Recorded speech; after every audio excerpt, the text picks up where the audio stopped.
Boa noite, pessoal. Boa noite, boa noite. Sejam todos muito bem-vindos à nossa live.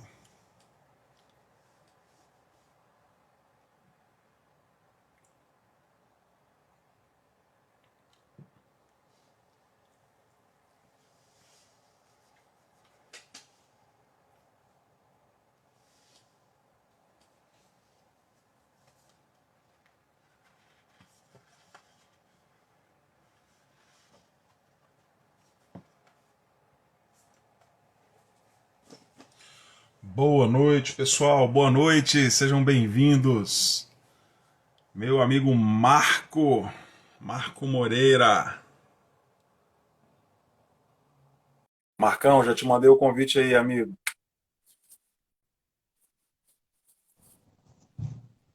Aí, Meu Kim, amigo, tudo bom? tudo ótimo. Que bom te ter aqui, cara. Obrigado, viu? Obrigado por você ter aceitado tão prontamente aí esse convite.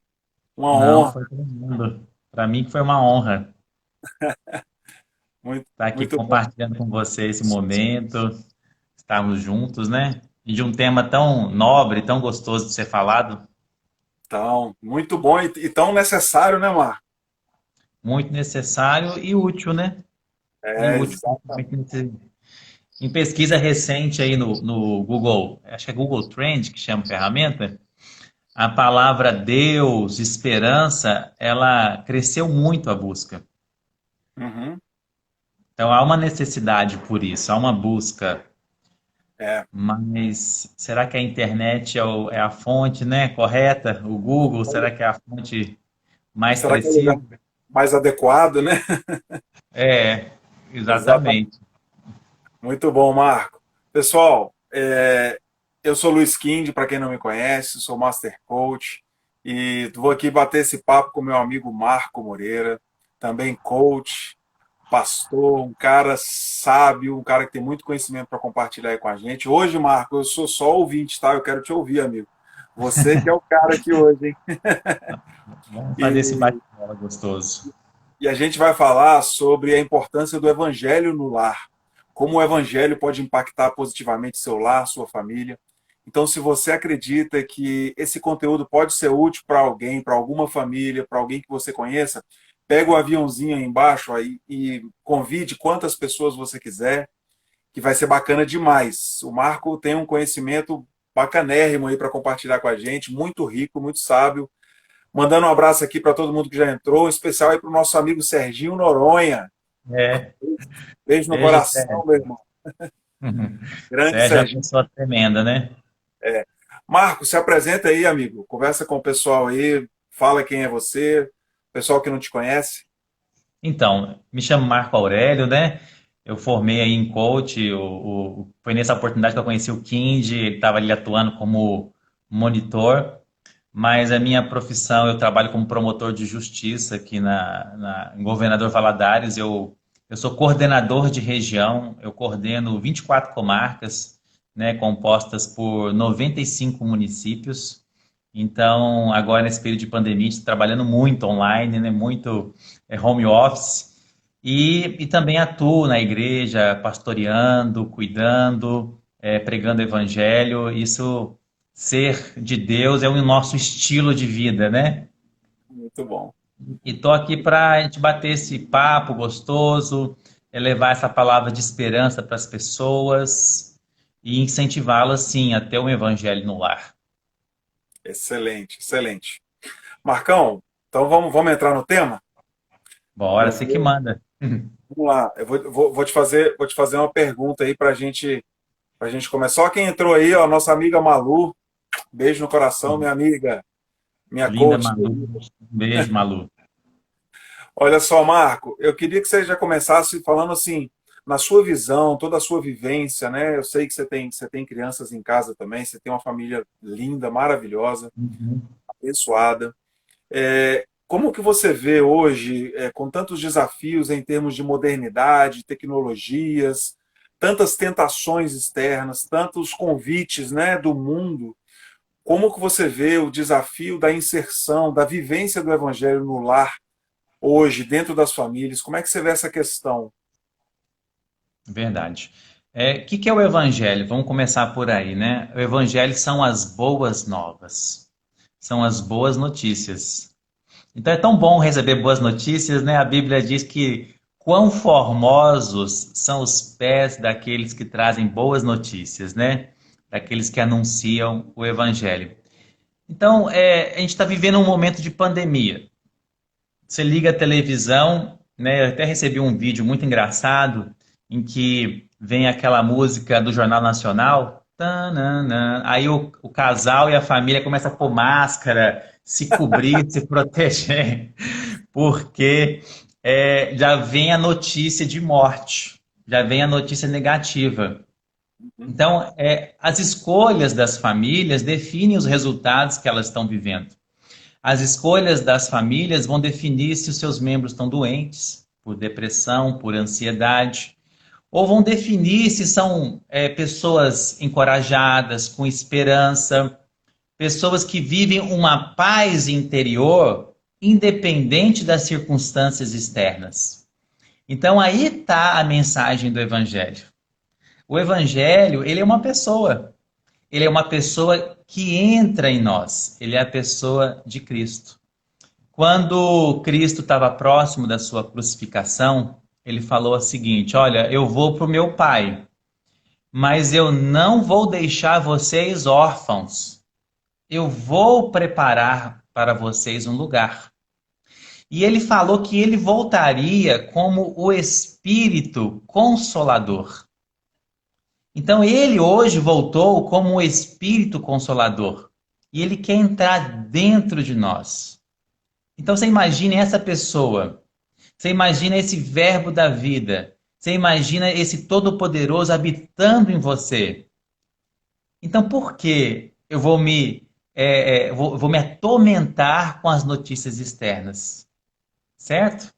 Mas o Uhum. Kind, tem um livro que eu li, que foi até indicação, né, da esposa do Sérgio Pessoa, a Laila, chama A Autoestima do Seu Filho, Amo esse livro.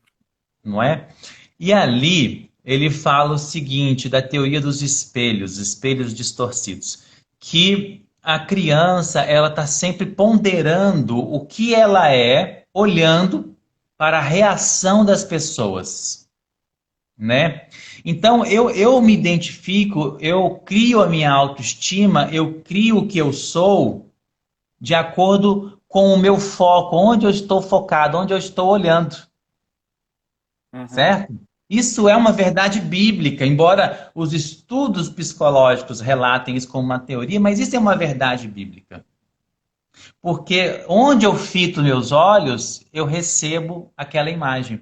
Então, o apóstolo Paulo, na segunda epístola aos Coríntios, capítulo 3, versículo 16, salvo engano, ele fala o seguinte, que se nós contemplarmos a glória do Senhor, como por espelho, nós vamos ser transformados como na própria glória de Deus, certo? Então, nós somos também o que nós contemplamos.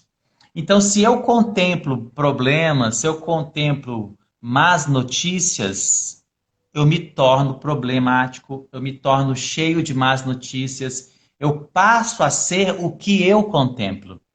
Então, um lar em que há o evangelho, mas o evangelho de forma viva, não um evangelho dogmático, não um evangelho composto por regras e normas, mas um evangelho em que é a expressão da vida do Senhor, eu tenho membros de uma família expressando Deus, vivendo Deus, contemplando Deus. Não só quando eles fazem uma leitura bíblica, cantam um hino ou oram, mas quando eles olham reciprocamente entre si. Né? É o pai expressando Deus, é a mãe expressando Deus, é o filho expressando Deus, sabe? Porque Deus, né? Olha, se você não me interromper, eu não paro de falar, viu? Vai lá, amigo. Olha, estou adorando. Estou aqui para te ouvir. Vai lá. A Bíblia fala da multiforme sabedoria de Deus.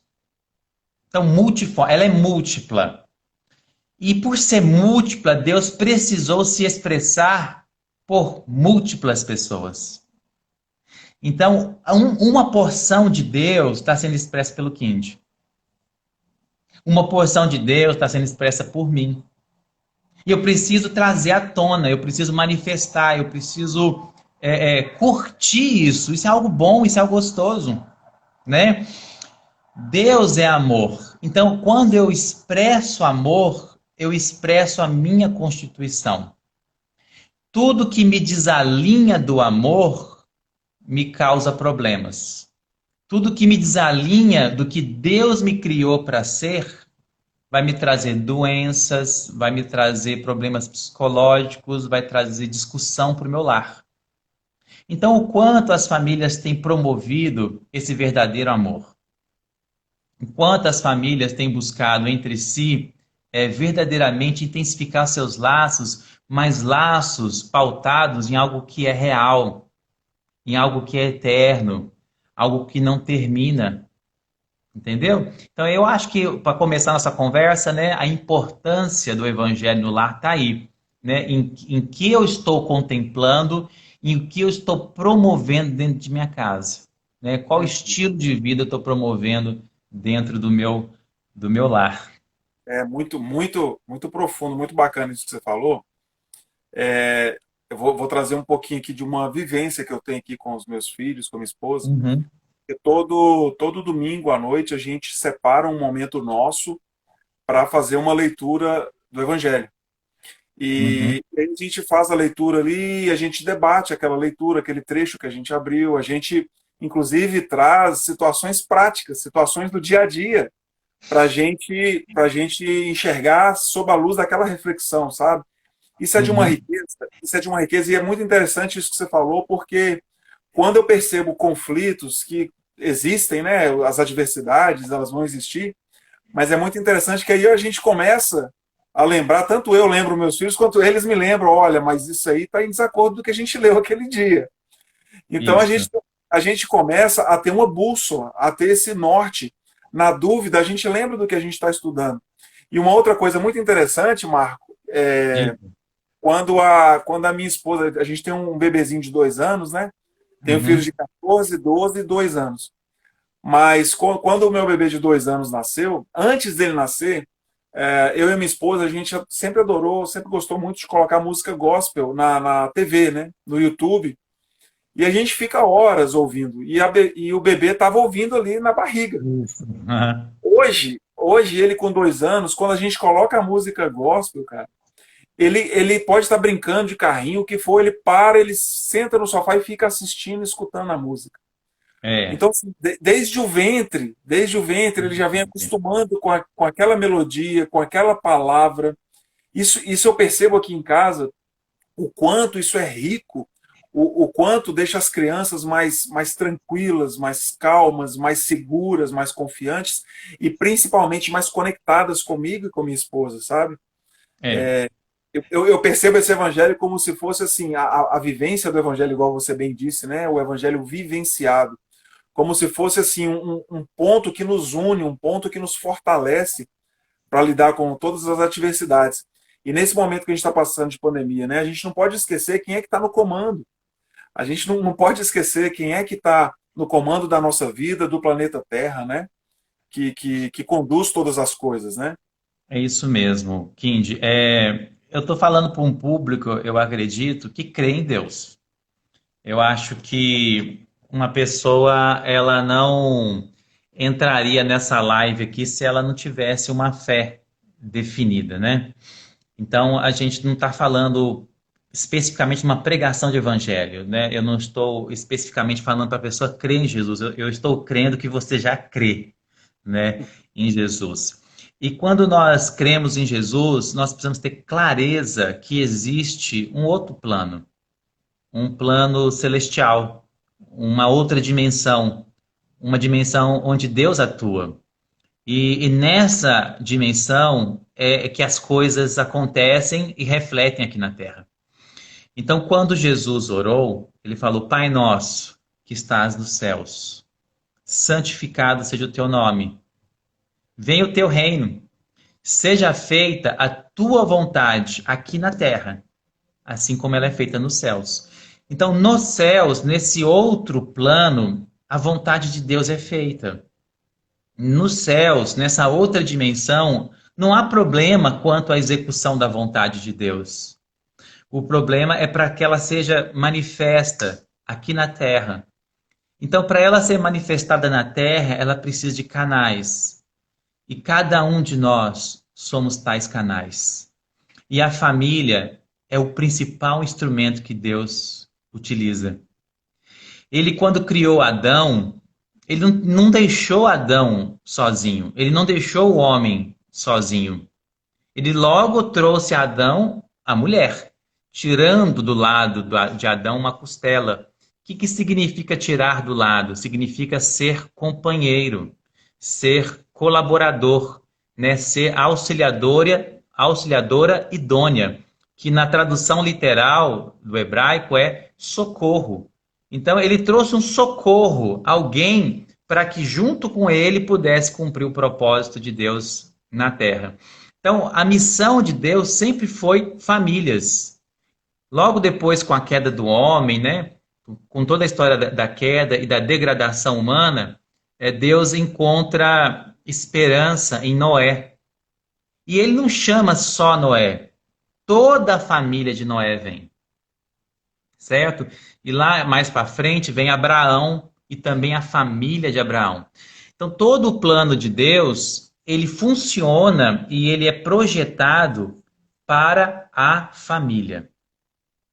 Então a família, ela é o instrumento pelo qual Deus se manifesta. Então ele diz assim por 2 vezes na Bíblia, ou mais, 3 vezes. Grande esse, ele fala assim, então deixará o homem, o seu pai e sua mãe, e se unirá à sua mulher, tornando-se os dois uma só carne. Grande é esse mistério, mas eu me refiro a Cristo e à igreja. Ou seja, a união de Cristo e a igreja, ela é expressada pela união do homem com a mulher. Em outras palavras, Cristo, a igreja, a família de Deus, é a nossa família. Ela é que representa a forma que Deus vai trazer o seu reino, né? Como disse na oração que eu acabei de citar. Venha o teu reino. Nós não estamos aqui sem meta, nós não estamos aqui sem direção, nós não estamos aqui dando golpes ao ar. Não, nós temos uma meta, nós temos um propósito. O propósito é trazer o reino de Deus. Venha o teu reino, venha o teu reino. Porque esta terra foi usurpada. Essa terra tem um usurpador, né? Vocês lembram quando Jesus ficou 40 dias no deserto tentado por Satanás? Uma das tentações foi o seguinte: ele levou Jesus para o alto do pináculo e apresentou todos os reinos, os governos, e falou o seguinte: tudo isso eu te darei, se prostrado me adorares.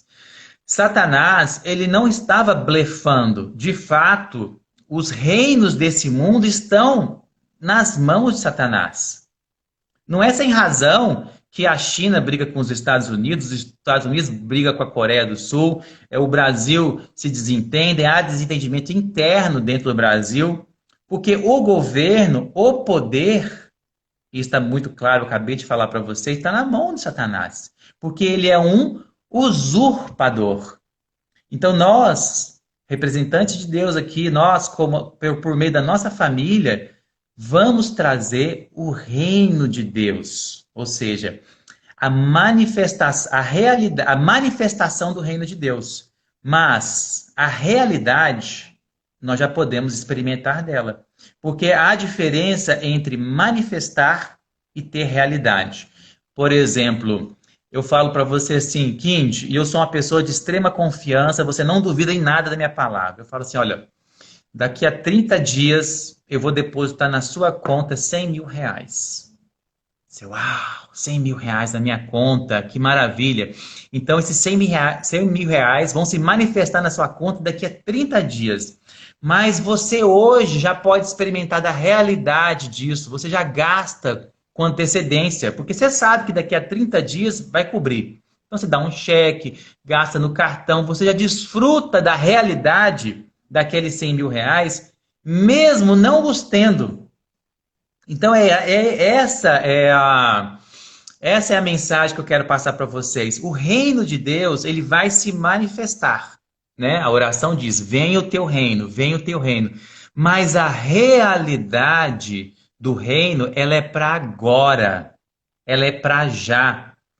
Aí está o tema da nossa live, a importância do evangelho dentro do lar. É para manifestar a realidade do reino dos céus. Uau! Uau! Arrepiado aqui, amigo. Autoconhecimento. Muito, muito bom. Tem Muito uma. bom. Você deve conhecer aquela ferramenta de coaching que a gente fala de 30 características pessoais positivas. Certo. Lembra dela? Sim.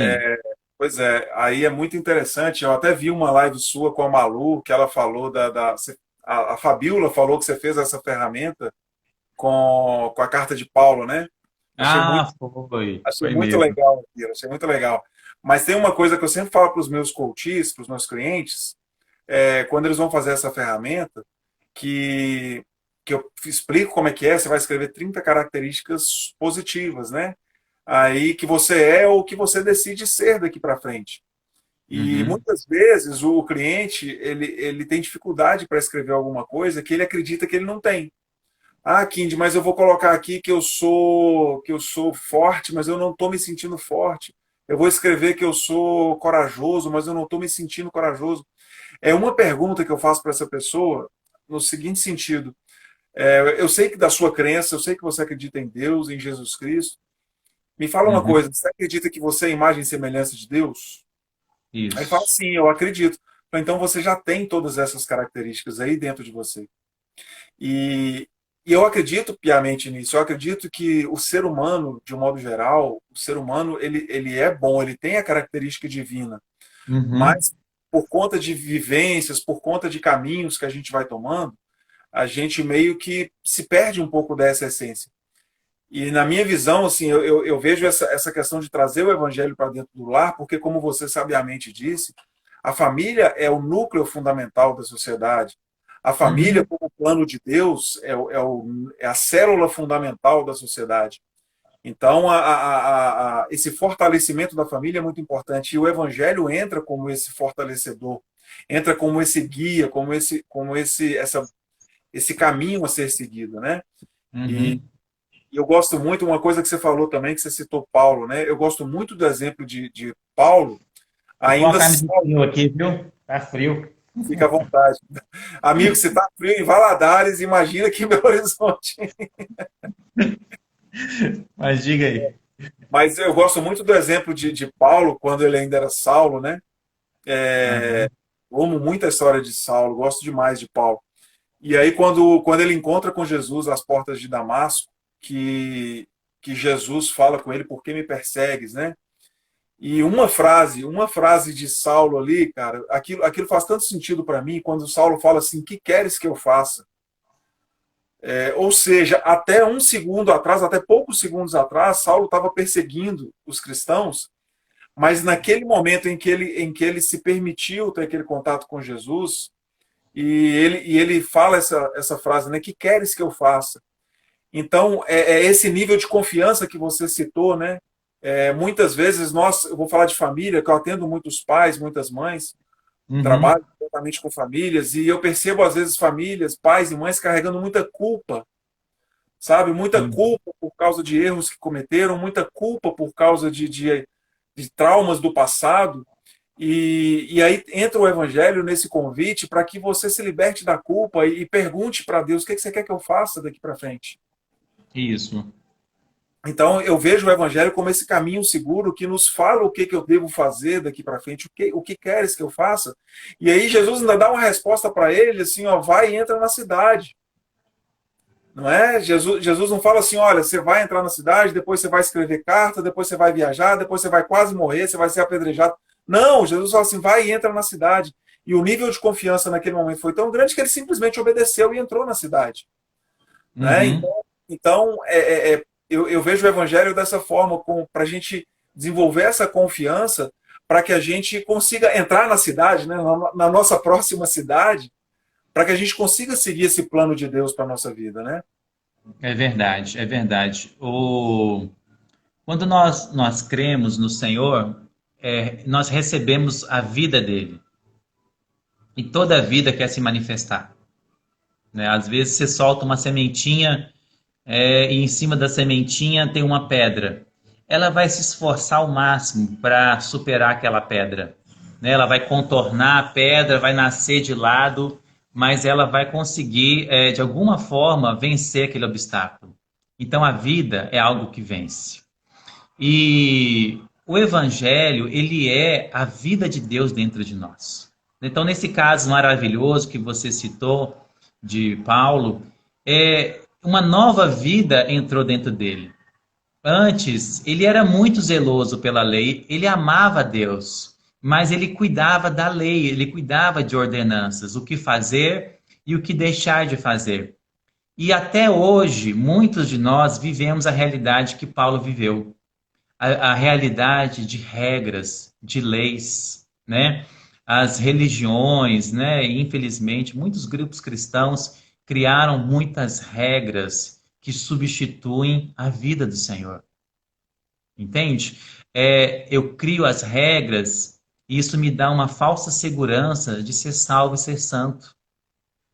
Mas eu preciso ter uma intimidade com Deus.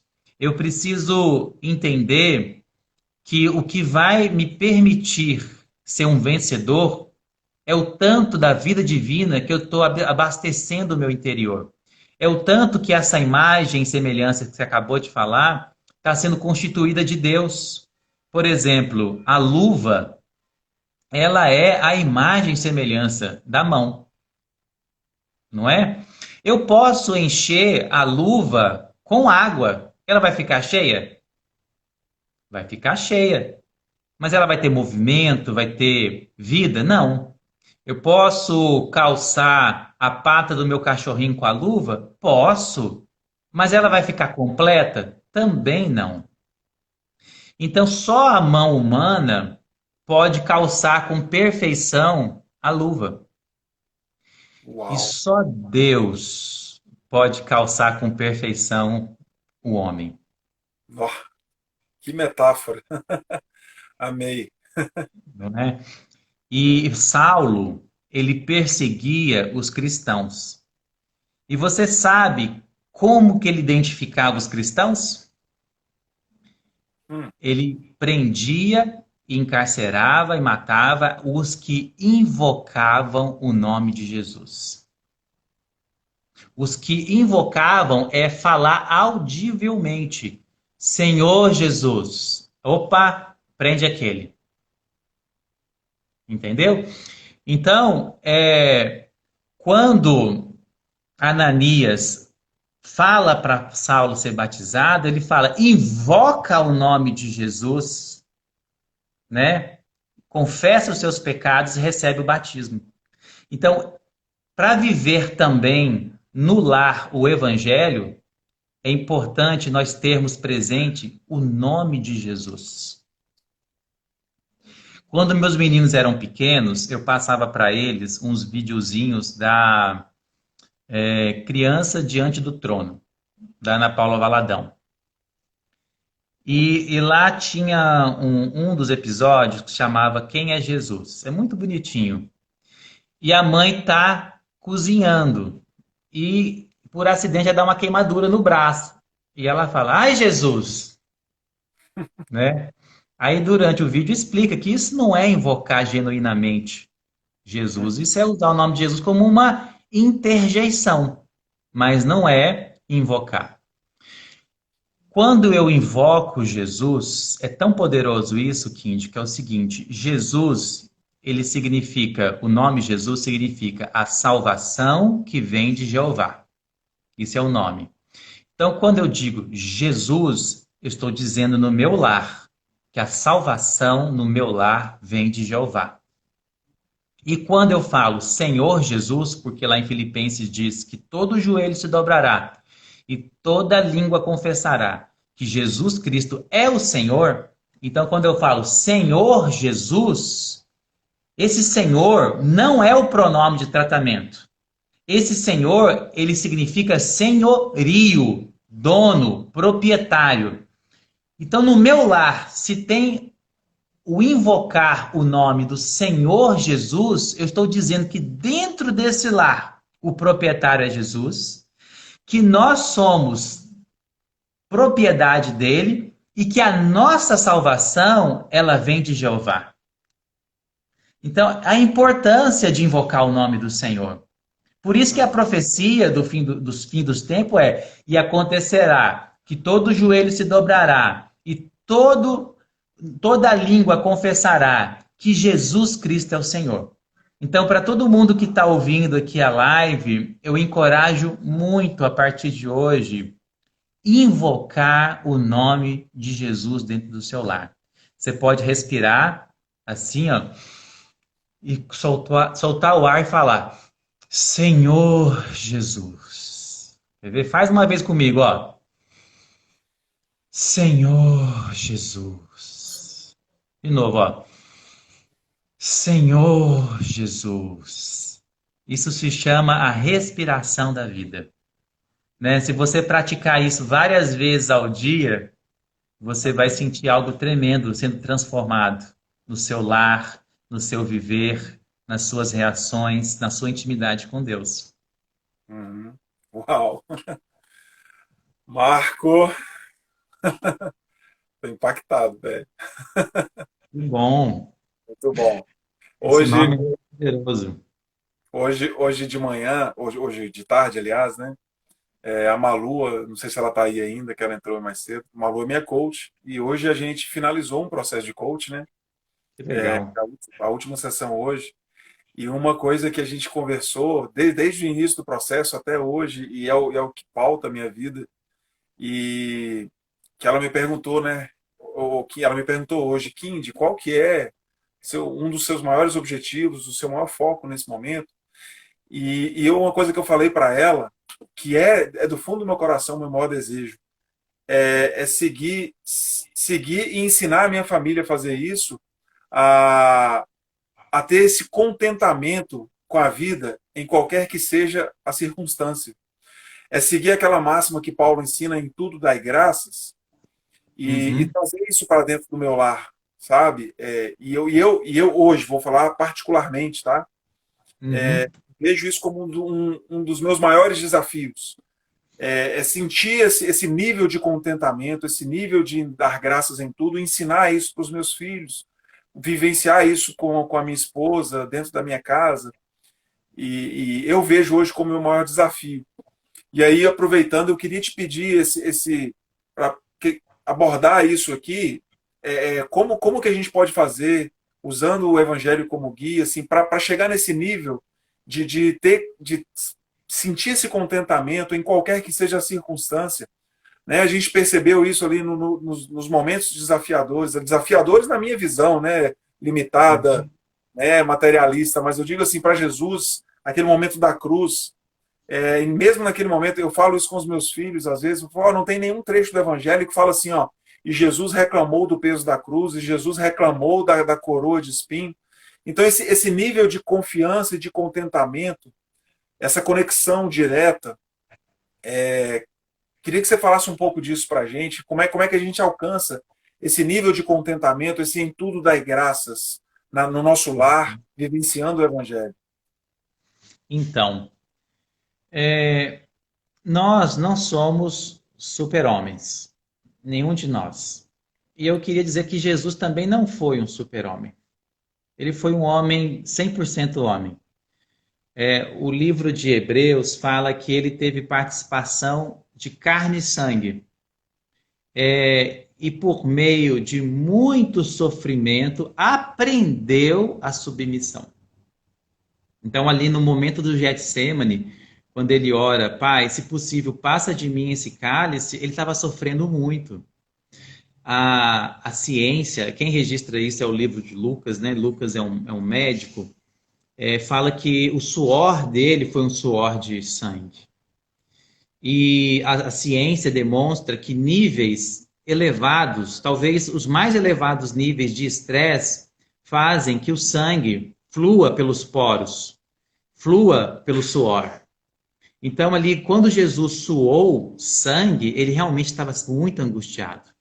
E ele falava que a alma dele estava angustiada até a morte.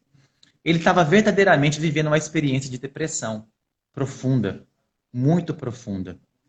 Mas ele tinha plena confiança no Pai. Então, por um lado, ele sofreu como nós sofremos, nós temos medo.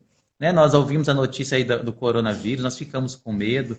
Talvez um parente nosso adoeceu, talvez um conhecido até já tenha falecido. E o sofrimento vem, isso é humano.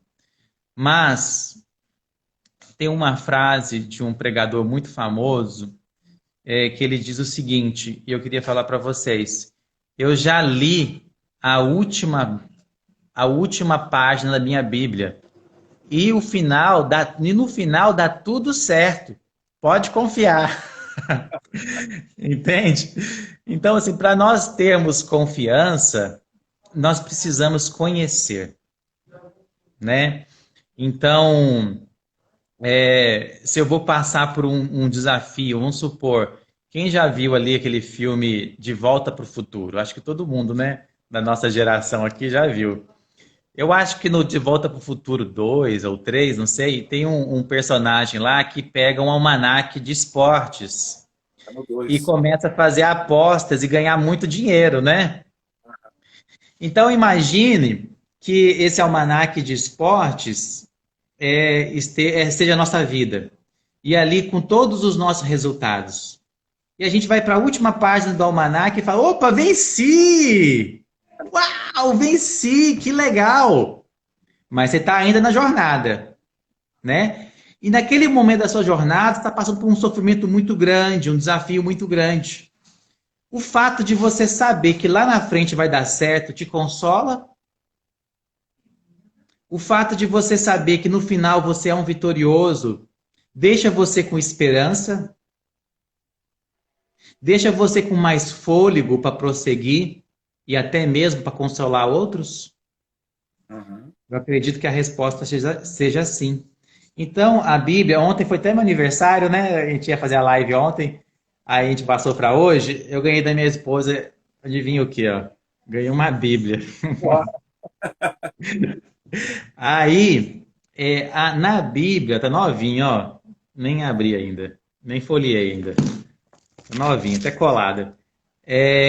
A Bíblia, ela tem lá na frente falando o seguinte, olha, Kindy, vai dar certo. Você vai conseguir.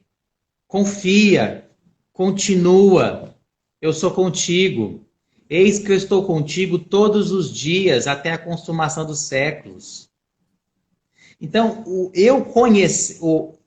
o fato de eu conhecer ou não conhecer essa verdade, ela é decisiva.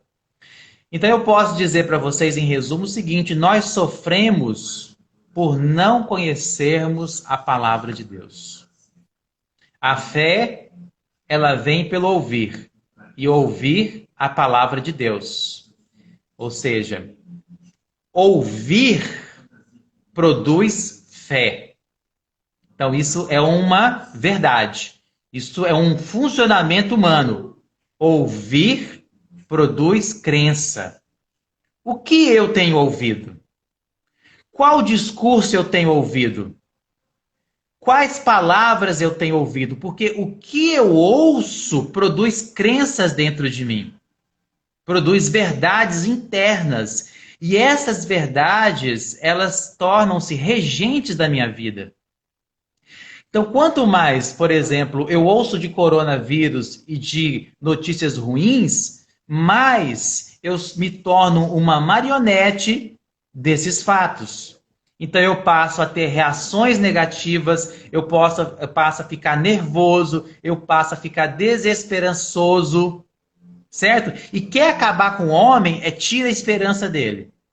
Tirou a esperança do homem, você acabou com o homem, certo? Então, mas quando eu começo a ouvir a palavra de Deus, eu começo a ouvir a Bíblia, eu começo a entender que há esperança para mim. Eu começo a entender que Jesus, ele ascendeu aos céus, ele voltou como o Espírito Consolador. E eu vejo lá em Apocalipse, no último capítulo, que deu certo. Uau! Então eu tenho muito mais gás para continuar. eu tenho muito mais esperança. Aí eu consigo dar graça. Aí eu consigo dar esperança. Ter esperança. Aí você já tem um manual, né? O manual na mão. Você tem o almanaque do futuro. Muito bom, muito bom. Tô adorando suas metáforas, Marcão. Uma outra pergunta que eu queria te fazer é o seguinte: tem um filme que eu assisti há um tempo atrás, não sei se você já viu, chama Em Defesa do Cristo. Não vi, Conhece? não. Mas Não conheço. é interessante, fica a dica aí para quem quiser assistir, é um filme muito bonito. Mas a pergunta que eu queria te fazer é porque está relacionada à família. Porque Uhum, nesse filme era um repórter ateu, isso é baseado em fatos reais, um repórter ateu, e que ele se determina, ele se empenha a provar com dados, com fatos, que Jesus Cristo não existiu. Porque ele queria provar que Deus não existe, por ele ser ateu. E, uhum, e ele usou esse caminho, foi: eu vou provar que Jesus Cristo não existiu. Só que ele buscou os meios científicos, os meios históricos, estudiosos, né? uhum, Cada vez que ele estudava para provar que Deus não existe, ele se convencia cada vez mais de que Deus existia. Mas teve um fato que me chamou a atenção, e é essa a pergunta que eu queria te fazer, quando ele estava conversando com uma historiadora, e a historiadora pergunta para ele assim: você sabe qual que é a relação entre... Aí ele citou vários nomes da história, ele falou Nietzsche, e foi falando outros nomes. Sabe qual que eles têm em comum? E o repórter falou assim: sei, nenhum deles acreditava em Deus. Aí a historiadora fala assim: não, todos eles tinham problema com o próprio pai, o pai, o pai familiar, né? uhum, E esse personagem em questão, o repórter, ele tinha problema com o pai. Ele tinha desavenças, ele tinha rancores fortíssimos com o pai. E aí eu queria trazer essa reflexão aqui, que você trouxesse alguma coisa nesse sentido, porque envolve diretamente a família, né? E aí, um uhum. pouco dessas desavenças familiares, às vezes, esse rancor que a gente guarda, às vezes, em relação à família, às vezes nos dificulta aproximar ainda mais de Deus, aproximar, entender e aceitar Deus em nossa vida. Uhum, é verdade. Eu falei agora há pouco, no início da nossa live, que Deus é amor, né? Então, tudo que nos desalinha do amor nos torna pessoas desfuncionais.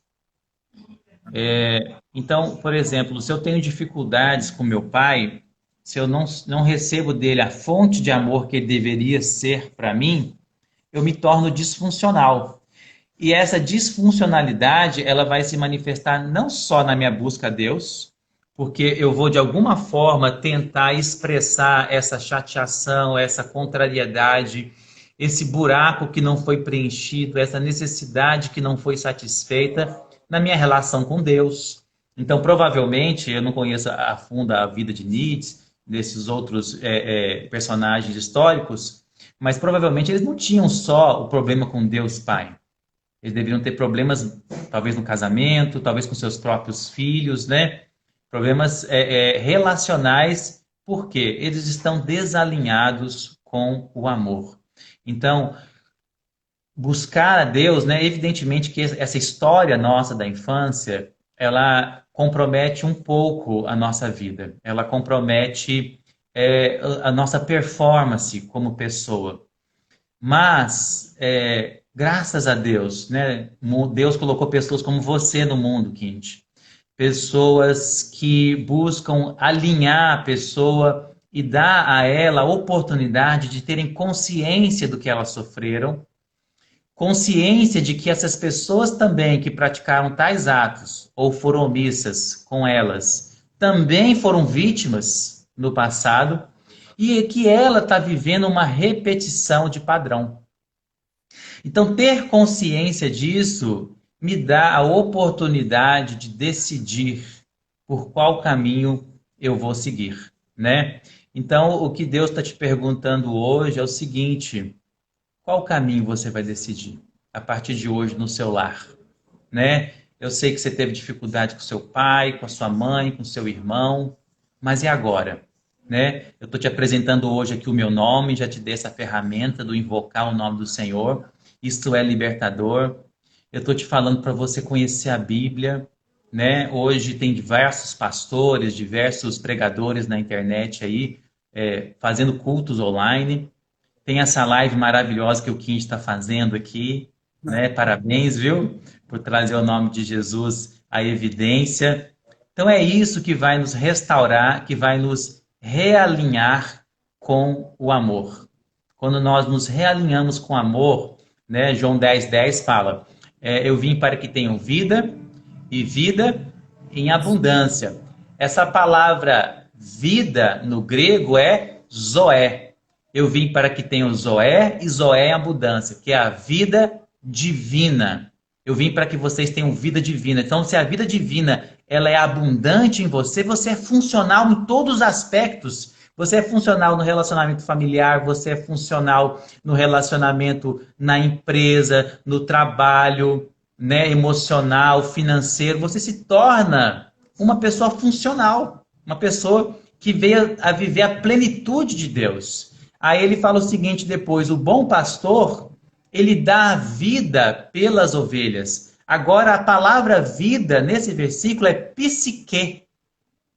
Né? No português, não dá para você perceber as nuances. Mas no grego, na primeira parte é zoé, vida em abundância, vida divina em abundância. Agora, o bom pastor, ele dá a vida o quê? Vida psíquica. Ele dá a sua alma. E o que é a alma? A alma é a minha mente, é a minha vontade, é a minha emoção. Então, o que eu estou dando para vocês agora? Eu estou dando o que está na minha mente, o que eu estudei, o que eu ruminei da palavra, eu estou dando meu tempo para vocês, eu estou dando minha atenção, eu estou dando o quê? Eu estou sendo um bom pastor para vocês, eu estou dando a minha vida, a minha psique, para que vocês se encham da vida divina, da vida zoé. É isso que vai resolver todas as questões, viu, Kindy? Muito bom, Marco. Que aula, viu? Que oportunidade estar aqui com você, amigo. Gratidão, gratidão. É minha. Ô, Marco, mas a gente trazendo de novo aí essa questão do evangelho, a importância do evangelho no lar, né? Eu Uhum. queria que você falasse um pouco também, qual que é a idade dos seus filhos, Marco? O Lucas está com 15 anos e a Esther está com 13 anos. Ah, então você vai ter muita propriedade e vivência. É Uhum. porque eu queria que você falasse um pouco assim, porque cada fase da criança, ela é única, né? Cada fase, eu tô É. com um bebezinho, eu tô com um bebezinho de 2 anos agora, o terceiro, e muita gente fala comigo assim, aproveita porque essa é a melhor fase. E eu não É. gosto muito dessa frase. Eu acho que toda Uhum. fase é única, cada fase tem suas descobertas e suas maravilhas, né? E seus Uhum. desafios também. Mas como é que a gente pode pegar essa questão de transmitir o evangelho, vivenciar o evangelho no nosso lar, e passando por cada desafio, por cada fase, qual abordagem, qual a melhor estratégia, que eu digo assim, é no sentido de trazer isso para os nossos filhos em todas as fases da vida deles. Então, logo na fase do seu filho, né, nessas fases mais tenras, a melhor forma de expressar o evangelho é expressar o amor, né? Eles estão de olho em você. Eles estão modelando quem você é. Então, quanto mais você expressa de amor, é o que eles vão entender o que é amor. Né? Tem um documentário que chama Humans, e logo no início tem um depoimento de um presidiário americano que matou duas pessoas, mãe e filha. E ele foi condenado à prisão perpétua, e né, durante a execução da prisão, a avó da vítima e mãe da vítima passa a visitá-lo. E ela, ao entender quem ele foi, o perdoou. O perdoou. E ele diz que foi a primeira vez que ele experimentou o que era amor. Por quê? Porque na infância dele, o padrasto dele o surrava e dizia o seguinte: faço isso por amor, faço isso por amor. Então ele cresceu entendendo que amor era dor. Então, quanto mais ele provocasse dor no outro, mais ele estava amando. E isso chegou ao ponto máximo de ele assassinar duas pessoas, mãe e filha.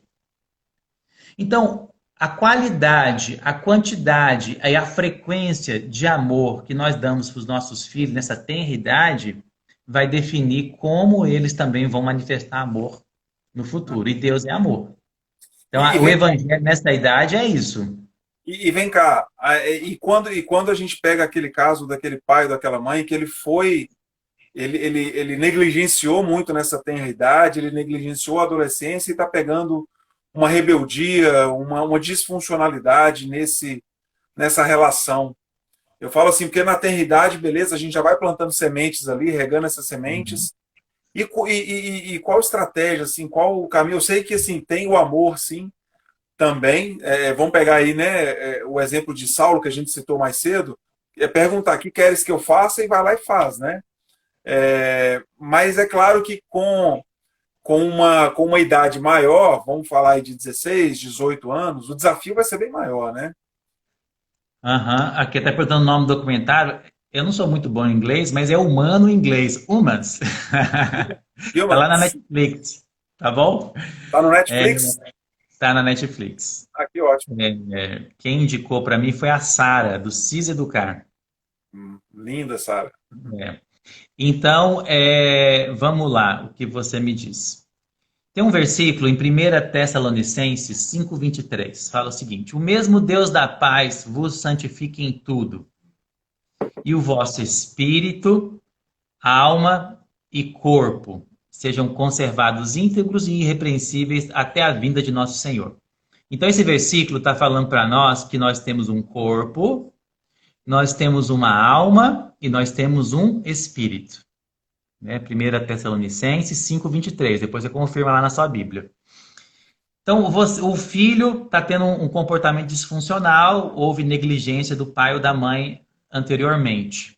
Então, ele precisa cuidar do corpo do filho, ele precisa cuidar da alma do filho e ele precisa cuidar do espírito do filho, certo? Ele vai cuidar do corpo, da alma, ele vai abraçar, ele vai tentar ter contato visual, ele vai tentar ter conversa. Teve uma família que a gente cuidou, eu e minha casa aqui, que o filho sofreu negligência e era uma família muito rica. E ali por volta dos 16, 17 anos, esse jovem começou a traficar drogas, né? E o pai entrou em desespero. E a gente foi ajudando, né? Essas coisas de dizer que eu te amo, de abraçar. E eu lembro desse jovem me procurando e falar: Meu pai tá estranho, fica falando que me ama, que essas coisas assim. Mas é isso mesmo, no início é estranho, mas depois vai acostumando, vai quebrando aquele gelo. Isso é uma forma. Agora, no aspecto espiritual, tem que orar. A gente tem que entender que há uma guerra em outra dimensão. Aí precisa de joelho e oração, muita oração, muita entrega, muita confiança, muito arrependimento, né? Uma vez que entendeu o erro, entendeu a situação, se arrepende, confessa o pecado diante de Deus e ora, e intercede. Porque além dessas ferramentas humanas de abraçar, de orar, de abraçar, de olhar, de validar, além dessas ferramentas humanas, nós precisamos de uma intercessão sobrenatural, né? De algo que nós não podemos. Então, por isso que alguém até citou aqui, tudo posso naquele que me fortalece. Por que eu posso tudo? Porque agora eu estou contando com forças sobrenaturais. Eu já estou atuando na esfera celestial, uma esfera de Deus, onde Deus ordena. Aí se eu oro, se eu intercedo, né, se eu insisto, na Bíblia tem até uma passagem que fala isso, se o juiz iníquo, quando sofreu uma insistência, atendeu o pedido daquela mulher, quanto mais seu Pai celeste. Então, quando eu oro, quando eu insisto, quando eu coloco diante de Deus o meu filho, a situação dele, Deus age. Deus age e ele vai trazer transformação para sua casa. Uau. Agora, junto com o aspecto espiritual, você vai unir esse aspecto que eu falei com você, psíquico e do corpo. Vai cuidar das necessidades dele humana e vai cuidar também das necessidades emocionais. Não vai ficar só no espiritual. É espírito, é alma e é corpo. E aí que eu acho tremendo, viu, Kindy, o trabalho de vocês como coach, entendeu? Porque no aspecto da alma, vocês conseguem realinhar a pessoa, conseguem trazer paz, serenidade, consciência e uma alma tranquila permite que o espírito flua e conecte Deus. Verdade.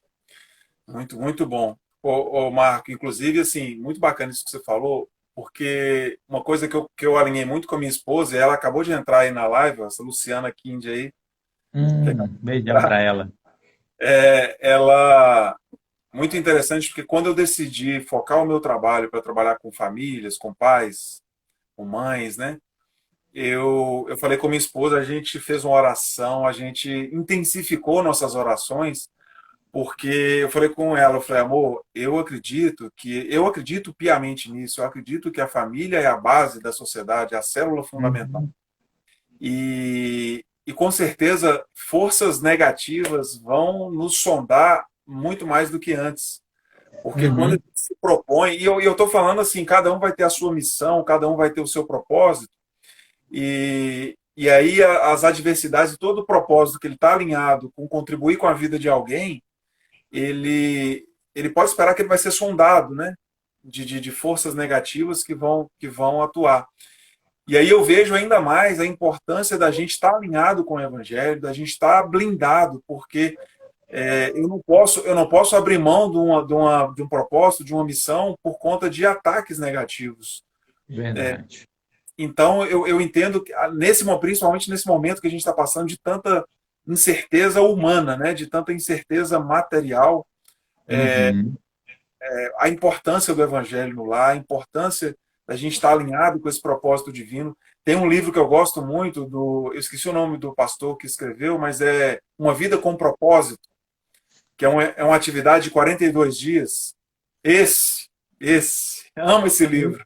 Eu ia indicar para os seus ouvintes a leitura. Eu Pronto, separei aqui. tá indicado. Eu adoro esse livro. Fala dele, fala aí pra gente um pouquinho, mas assim, você tem 2 minutinhos, porque nossa live no Instagram vai derrubar eu daqui a pouco. Não, a mensagem é a seguinte: o livro é fantástico, leiam. Eu estou lendo com a minha casa todo dia uma lição. É fantástico. Leiam. Vai ser transformador, ele vai trazer a noção de amor, a noção de propósito, a noção de unidade da igreja. É fantástico. Podem É, ler. e já no início, a primeira ficha que caiu para mim, já no primeiro dia lendo esse livro, como diz o Paulo Vieira, né, de moer meu orgulho, de moer toda a minha arrogância, tudo aquilo que me atrasa, né, atrasa a minha evolução, atrasa meu encontro com Deus, né? E eu Hum, acho que a gente conseguindo vencer esse egoísmo, olhar mais para o próximo e viver e buscar essa essência de amor que você tão bem disse aqui durante a live, né? Eu adorei, a Malu até repetiu aí, né? Se eu não estou num propósito de amor, se eu não estou, como é que você falou? Se eu não estou vivendo o amor, eu estou vivendo uma vida disfuncional, não foi assim? é Então, assim, verdade. que a gente possa buscar esse mapa seguro que é o Evangelho, esse GPS com tamanha precisão que é o Evangelho, para a gente conquistar esse caminho e esse propósito aí da gente poder crescer, viver em abundância e contribuir em abundância também, né? É isso mesmo. E a maior contribuição que a gente pode dar na vida das pessoas é dar a elas a salvação eterna. É esse o prêmio do Evangelho. Aí fica, tá acabando o tempo, né? Então fica essa pergunta: vale ou não a pena dar tal presente para a pessoa? Vale. E aquilo, né? A melhor forma da gente contribuir para a vida de alguém é a gente brilhar a nossa luz, porque aí com certeza a gente vai brilhar, cada um brilhando a sua luz, esse mundo vai ficar iluminado demais, na verdade? Vai, vai. A luz não é para ficar embaixo da candeia, não é para Exato. ficar embaixo da mesa, mas no monte alto para iluminar todos. Exatamente, meu amigo. Meu amigo, muito obrigado, obrigado, obrigado, obrigado, obrigado, obrigado de coração. Eu que Foi, agradeço. foi um prazer e uma honra ouvir toda a sabedoria, toda essa sua humildade, essa simplicidade em expor o Evangelho. Foi maravilhoso, maravilhoso. E a live vai ficar salva, tá, pessoal? Vou colocar lá no meu IGTV. Compartilhem com quantas pessoas você quiser. Já apareceu o cronômetro aqui, Marcos. Você tem 20 segundos para se despedir do pessoal. Lembrem de dizer: Senhor Jesus. Isso vai transformar a sua vida. Fiquem com Uau! Deus. Obrigado, Marco. Beijo no coração, beijo para a família. Beijo, obrigado, tchau. Tchau, pessoal. Beijo no coração. Tchau, tchau. Que todos sejam abençoados.